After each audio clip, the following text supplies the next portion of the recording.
Let me tell you a story. I had this client in New York. He would buy 2 or 3 paintings every year. Every time he'd have a new girlfriend, and he had a lot of new girlfriends. Every time he'd have a new girlfriend, he'd have me paint a picture of her. And he was a really great client for years. His name was Jonathan. But I know escorts in New York that always called him Crackhead Jonathan. They called him Crackhead Jonathan because he wasn't a 1 or 2 hour guy.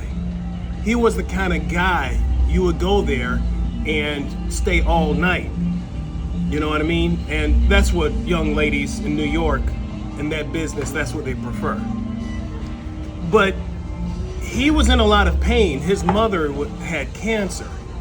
And sometimes this guy just, he couldn't be alone. He just always wanted female company, someone to talk to, and of course do drugs with all night long. But it's interesting.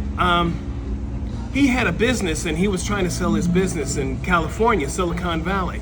So he calls me up and he's like, dude, you gotta come down here. I'm renting a mansion and there's porn stars that live all around me and they love your art and they're vain bitches.